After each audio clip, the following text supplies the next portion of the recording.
Well, no, Steve. It's really yes, it is. I didn't want Steve to get off like he's some culinary genius or something. That's right. Bust him down a That's little right. bit. I got something for you real fast, Chef Bud. I got something for you. I know it takes you weeks to learn people. Hello, my name is Anthony, or you can call me Pitt. Yeah. All right, so just look down here. I always just go with the guy on my left. I didn't know Steve Meyer's name until it was the same as Steve, so it worked out okay. Oh, all right. That's right, Steve. Anthony or Pitt? See, I just do the Sorry, call. I'll let you do your cooking now. I do the call of just hey you, hey you. Hey, you work. I respond. Yeah. But I do love when Lindsay Steiner's here. This is a big thing. I always love it when Lindsay comes around. Well, I love being here on Mondays because I get to see you, and Right. you got food. Who doesn't want food? And we're going to do, this is really simple. This is Father's Day's coming up. It's a really cool dish to do for dads. Kids could do it. Moms at home, you can do this really easy. This is a pasta toss. And this doesn't have a big, heavy sauce to it. I got a little bit of garlic and some chicken broth in here. And what we did, we toasted the garlic till it got pretty much fragrant, and then added the about a half a cup of chicken broth. And then I add some pasta, and I'm using Barilla Plus pasta. And it's actually this is a multi-grain pasta. They do a lot of different pastas. Barilla's a real good way to go with pasta because you get a nice little, it's easy to work with, and it also is a real quality pasta. So you can find that in your supermarkets. And they have gluten-free. They do have gluten-free. They do, and I forgot you couldn't. Anyways, between her and Steve and you We're probably met. have. I'll take gluten. Yeah, I'll take fat. So to that, we're going to add a little bit of spinach. And what you're doing here is you want the spinach to kind of wilt a little bit in the pasta, and it kind of starts to tear, or kind of starts to break down. You don't want it to go all the way down, but you want it to break a little bit. You're going to add a little bit of sun-dried tomatoes to this. You could also add, we're going to do some steak here in a minute, a pepper crusted steak. This is a great side dish for this, okay? So you get this in here, and you just want to kind of incorporate everything, mix it together, a little bit of salt and pepper. And then at the end, you can add some Asiago cheese to it. You could add any kind of really cheese that you wanted to. I'm going to leave some with no cheese because, again, Steve can't have cheese. So it's always something. Here. It's always something here. You know what I mean? I kind of struggle on cheese, too. You can't have cheese either? No. Okay. Well. One of the few things. Really? Yeah. You can't. I didn't know that. There's no time limit on that. You're just doing that by feel? Yeah, because pretty much everything's cooked that's went in there. Okay. But we're going to do this way, so I got a little bit left over there that doesn't have cheese on it. And then, you just like I said, you just want to incorporate everything. And feel free just to turn it with a wooden spoon. Don't worry about that hits you. Yes, I would. I tell you, I would make a mess if I tried to do that. So we're going to put a little bit of cheese on it. And what you want to do is you want to melt the cheese down just a little bit. And what you're doing here basically is all these flavors are incorporating. When you start pulling stuff from the bottom of the pan up onto the pasta, it gives it a real nice flavor because of the roasted garlic. So once you get it to this, you don't want to leave it in the pan too long with the cheese. But you're just going to pour it on the plate, and then you can put a little bit more cheese on it to kind of melt like it is. And this is a really, really good dish for any kind of beef or really anything you do during summer. The thing I love about this dish is not a heavy sauce to it, so it's real light. So if it's hot out, it doesn't take a lot out of you. Okay. But you get a lot of, you get the good pasta flavor, the good sun-dried tomato, and the spinach. Spinach adds kind of a fresh flavor to it that you get also with the garlic. So looks very healthy to me too. And with cooking it like that, the spinach isn't crunchy, is it? No, it wilts it, kind of like you would like wilted spinach salads or something like that. So you get kind of a different taste to it than you would with fresh spinach. That is a really good question because a lot of people don't like spinach, and wilted spinach or spinach that's been warmed up is phenomenal. Spinach that maybe you eat that's been incorporated into like a stuffing. I do a lot of stuffings, chicken, like a chicken Florentine with spinach. It just takes on another flavor. Spinach is kind of, it's not like a mushroom where it absorbs all the flavor, but it will take on other flavors, and that's what makes it so good with this because of the garlic and the cheese and all that. So. And I love it when you're here because it's always so simple and easy where people can do it at home.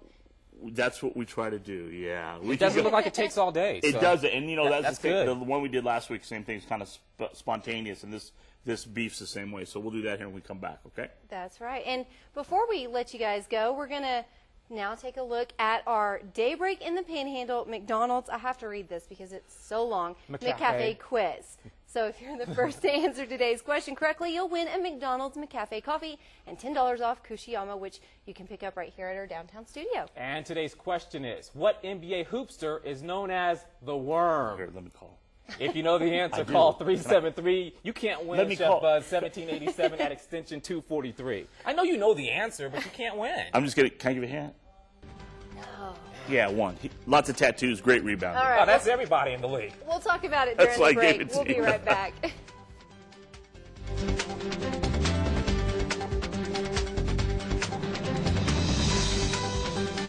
You know, the first time I met Chef Bud, he told me it would take maybe 3 or 4 times before he gets my name right. Nice. Well, I'm wearing the name tags. Chef Bud, you can call me Anthony or Pitt. Boom, boom. Let me explain what I said. Go to the tape. What I said was, I won't bother to learn your name until you've been here 3 months. That way I know you're going to stay. That's even worse. That's common policy at Biddy Keith with me, too. I do the same thing. Okay. Until then, what did you say? It's going to be Hey You. Hey, you. Yeah. Which, speaking of Father's What's your Day, name again? Oh, you're too much. well, I'm really glad you're here doing this because I'm needing to take some notes because I've got to treat my dad. I'm telling you. And this is a good way to do this Ooh, good one. without having to take them out, although we in the food service industry encourage you to take your dads out. However, on Saturday night, it's a great time to do this. So anyways, what we've done is we've crusted these with a peppercorn, and you can use like a cracked black pepper. You can use peppercorns and grind them down. McCormick makes a really good cracked black pepper. It's a little bit thicker than like your coarse grind or your table grind. And a little bit of garlic. I'll crust one here, but I want to put this wine in here. You've started this with beef base, and so you've got a little sauce going that's kind of reducing down. And you basically brown these to the doneness you want. And I'm going to put this wine in there. We'll let this simmer down. Meredith is going to be so She will. upset She about will. this one. She, this. I always try to incorporate wine whenever I can because it makes her very happy. Yes, it does. But anyways, you can take your filet or sirloin or whatever cut of beef you want to use. And what I have here is just some minced garlic, some kosher salt, and some cracked black pepper.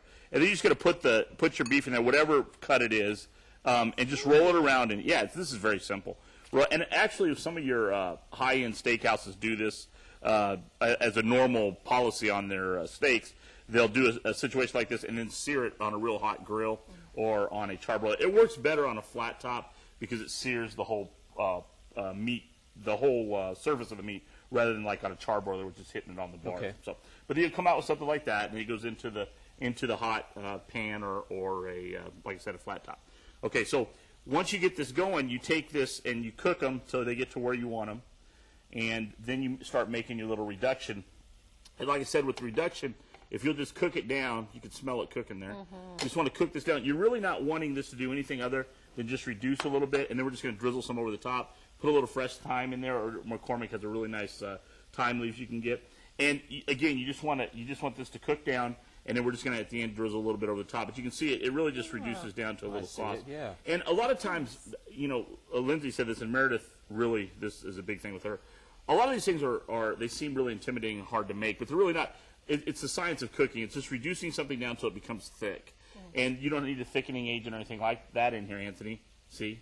Anyway, you got it. I wasn't going to do that, but I did that just And now. didn't look at the name tag. Yeah, most of the time I just go, hey, you. Anyways, so you don't have the thickening agent in here. You just let it reduce itself down, and you can see how it gets like that. Nice. And then you can just take some over the top of it, and like I said, it's a nice dish.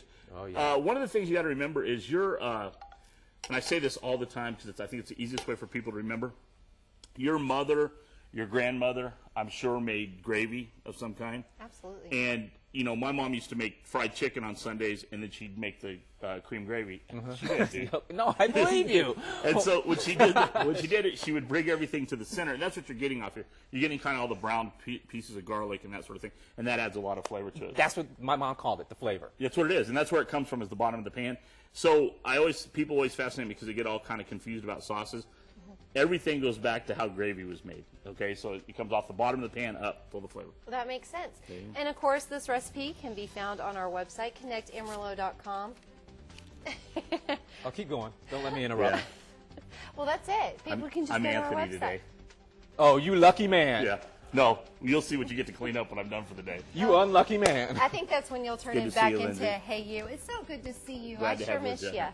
All right, we'll have your answer to your daybreak quiz after the break. You know the Oh, answer. he does.